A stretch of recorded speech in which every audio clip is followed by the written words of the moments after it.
చేతిలో మేకులు, కాళ్ళలో సీరలు కొట్టినా కానీ, ఏది చేసినా కానీ ఆయన ఒకటి అన్నాడు, మీరేమి చేస్తున్నారో మీకు తెలియదు. మనం అంటామండి ఆ మాట, ప్రభు మొత్తం అనిపించవచ్చు ఆ మాట. మనకేమొస్తుంది? కోపం వస్తుందా? నా తప్పు లేకుండా గింజుకోమా?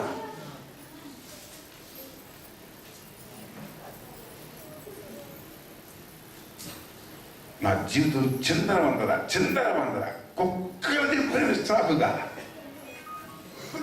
నా ప్రభు చేస్తా ఉంటే, మనుషులకు అప్పగిస్తా ఉంటే మౌనంగా కేకలు వేయడానికే అవకాశం నాకు ఇవ్వలేదు. ప్రతిసారి నా నోరు ముంచాడు ప్రభు. గుండెల్లో గొప్ప ఆయాసం వచ్చేది ప్రభు మీద. ప్రభు నాకు చాలా ఆయాసం ఉంది ఆయన. This is too much. ఎందుకు నన్ను తొక్కి పడతావు? ఎందుకు నా పక్షంగా వ్యాజ్యమాడవు? ఎందుకు నా కన్నీరు తొలవు? నేను ప్రార్థన చేస్తే విశ్వాసం కన్నీరు తొలుగుతాడు దేవుడు. నేను ఎదుగుతున్న పరిస్థితుల్లో నా కన్నీరు చూడండి. ఏంటైనా ఈ శాపగ్రస్తమైన బ్రతుకు, కనీసం మర్మమన్నా తెలియజేయి, సత్యమన్నా తెలియజేయి. ఎందుకోసం విన్నాడమైన వాడిగానే ఉంటున్నాను. ఎందుకోసం ఈ దెబ్బల కోసం అప్పగించావు? నష్టాల కోసమే పుట్టారా? దోచుకున్న పట్టడానికే నేను పుట్టారా?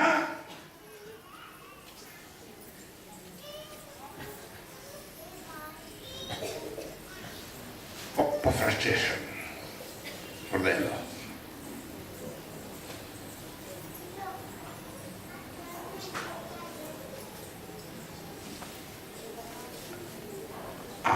నలుగురిలో ఎన్ని భయంకరమైన పరిస్థితులు వచ్చానే వెళ్ళమండి. ఈ పుల్పిట్ మీద ఒక మాట చెబుతాను, సత్యం చెబుతాను. సమస్త జ్ఞానమునకు పరిస్థితికి మించినటువంటి దేవుని సమాధానం ఇక్కడ అట్లా ఉండేదండి. దేవుని సమాధానం చిగుటాకులాగా మునిగిపోతా ఉండేవాడిని. కానీ నా ప్రభు స్థిరపరిచేవాడు. నా ప్రభును స్థిరపరిచేవాడు, నన్ను ధైర్యపరిచేవాడు, నాకు ఆదరణ ఇచ్చేవాడు. నా సమస్య తెచ్చేవాడు కాదు.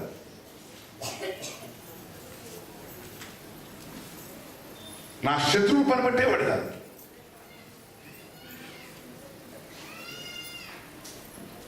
అవసరమైన ఆదరణ ఇచ్చేవాడు.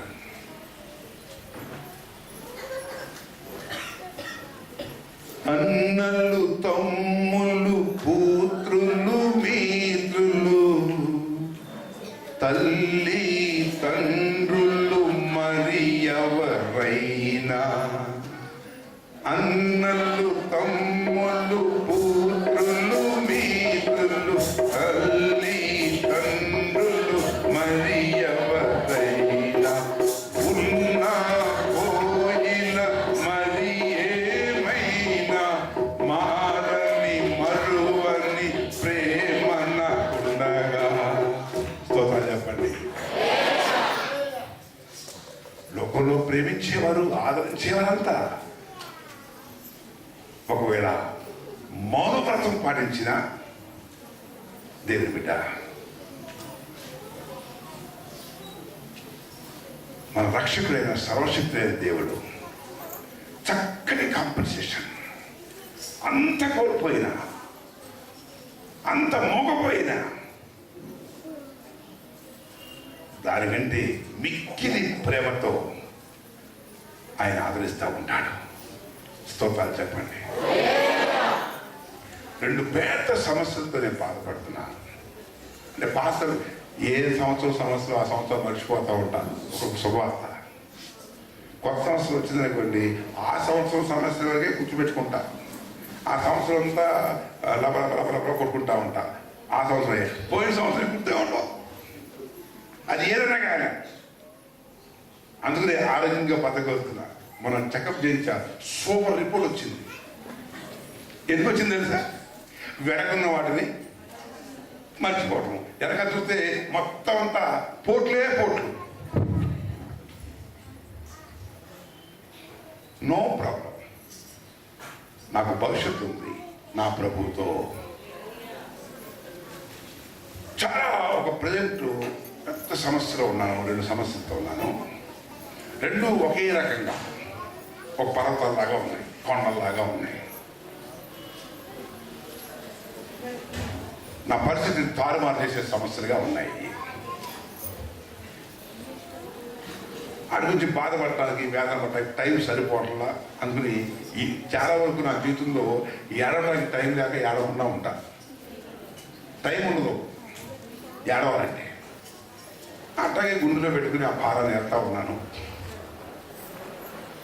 హడావిడిగా ఈ మీటింగ్స్కి సిద్ధపడి వస్తూ ఉంటే ఒక సేవకుడు పొద్దు నుంచి కొడతా ఉన్నాడు ఫోన్లు.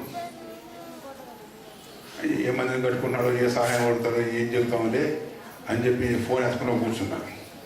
చివరికి ఆఫ్ నొక్కపోయి ఆన్ నొక్కాను. అయ్యగారు అన్నారు, దొరికిపోయాను, దొరికిపోయాను బిడ్డ.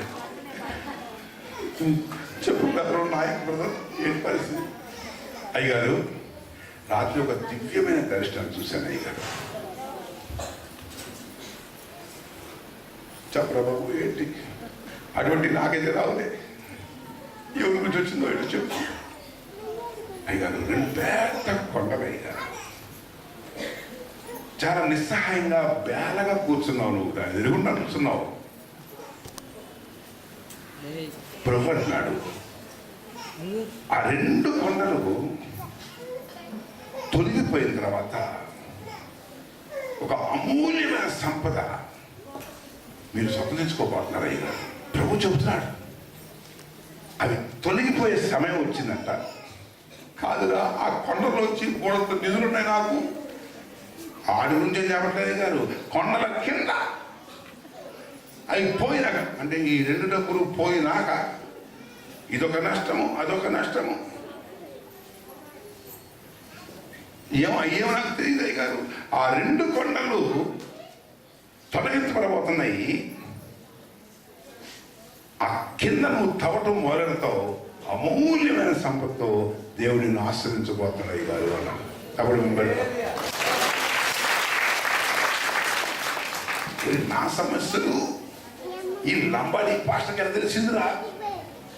ఎక్కడో మారుమూల ప్రాంతంలో ఉండే చిన్నోడు పాస్టర్ ఆయన పట్టుకున్నాడు.